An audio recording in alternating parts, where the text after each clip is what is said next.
All right, good morning, Freedom Family. This week we are talking about setting boundaries with our time. And I am so glad that Pastor has decided to include this as a necessary topic that we discuss. You know, time is one of those things we all have the same amount. Now, there are things you can do to lose time in your day, but there's nothing that any of us can do to gain time. We all have 24 hours, 7 days a week. That's it. So how we use our time, that becomes a decision and is a choice that we make. So as a parent, I have many one-liners, and I'm sure many of y'all do too. But something I tell my kids all the time is show me, don't tell me. And the reason I tell them that a lot is because actions always speak louder than words.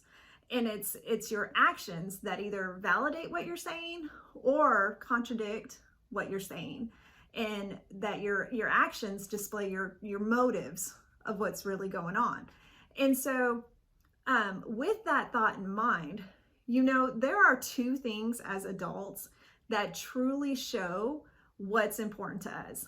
Now, we can try to dispute it, we can try to explain it, we can even try to justify it, but there is no way that you can really argue with the facts when you truly sit down and look at it and analyze it for what it is. And that is your calendar and your bank statement. How do you spend your money and how do you spend your time? Those two factors truly do display what we care about or what's important. And there's a saying that I heard a long time ago, and it was simply, show me your calendar and I can show you your heart, because that's where you're putting your time, is what's important to you. And so we need to remember, what is it that's important to us? So I want you to take a second and I want you to think back. What was your schedule in your life and your calendar like before 2020? I know for me, I was busy. I operate best in a state of being busy. I just do.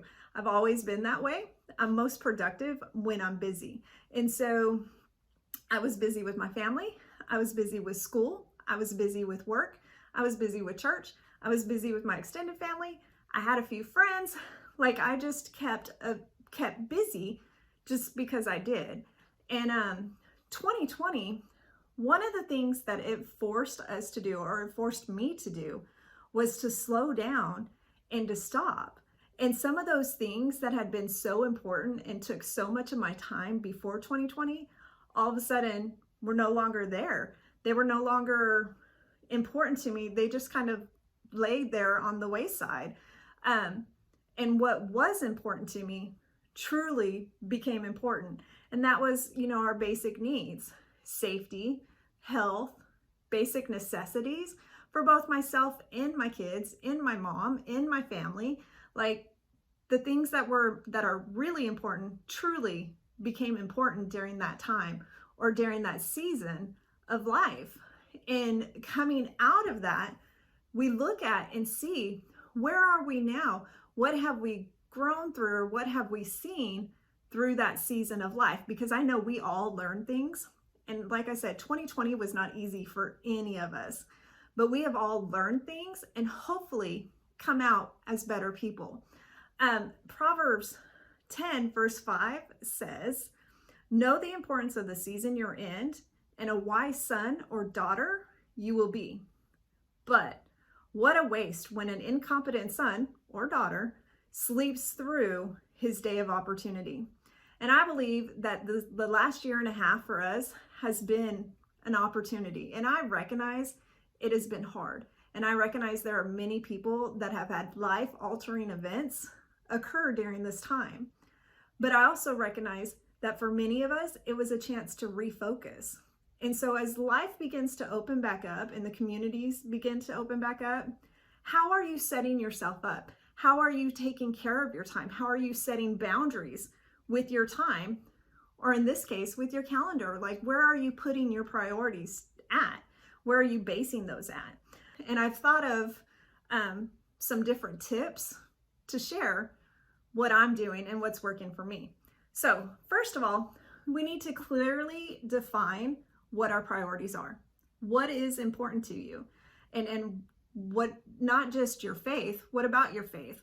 not just your family. What about your family? Like, what are those priorities that are important to you?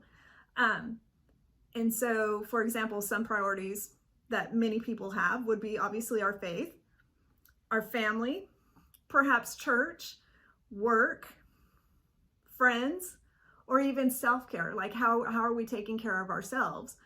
And so once we define what those look like, then we have to define what our expectations are for those different priorities. So like for faith, for example, are you setting time aside for your daily devotions? Are you reading your Bible? Are you praying? Are you listening to edifying music? Are you watching the church devos? Like, what is it that you're doing to help build your faith? Family, are you setting time aside? Are you going to practices? Are you going to games? Are you scheduling needed doctor's appointments? Like, are you taking care of some of the responsibilities that maybe were just put a little bit more on the sideline? Church, are you volunteering for church? Are you going to church? Are you watching church online? Are you going to home group? Are you watching home group online? Like, how engaged are you with the church? Work, are you working when you work? Or are you sitting around talking when you work? Are you being the most productive, or are you taking work home? How does that look for you? What about your friends? Another lesson from 2020 is the value of friends, the value of family. So for your friends, how are you continuing to build relationship? Is it through social media? Is it through lunch? Is it through Zoom or FaceTime conversations? Like, what are you doing to build those relationships? And then last one I would list is self-care. We need to take care of ourselves. We can't give what we don't have. And so making sure that we take care of ourselves, what are we doing to do that?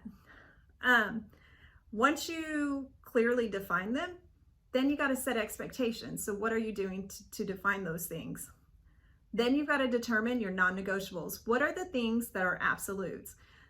Once you determine your non-negotiables, then you set time blocks, or some people call them containers. And that is just where in this amount of time, I will work on this thing. And then at this time, I will work on this thing. And so setting a schedule for yourself and staying true to your schedule. And then next is avoid multitasking or switch tasking. And that's where you go back and forth between different things. In multitasking, we are not effective multitaskers. Research actually shows that you lose time in productivity if you try to multitask. And so staying true to the one activity, you'll actually end up being more productive and spend less time doing it if you stay true to just that one thing.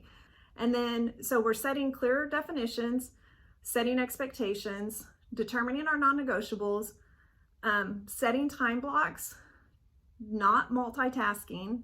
And then the last one is to stay true to your plan. You have a plan, stay true to it. Where is it that you're trying to get your day? What do you need to get done, and get it done? But last but not least, as much as you need to stay true to your plan, you also need to be gracious with yourself. Life happens and it's gonna happen, so you need to have some flexibility in it, but you also need to have a plan, because if you fail to plan, you plan to fail. So lots to think about, but I hope this has helped. We want to make the most of the season that we're in, and this is an opportunity to redefine the season that we're headed for. So I pray blessings on you, and I appreciate you coming in. Thanks.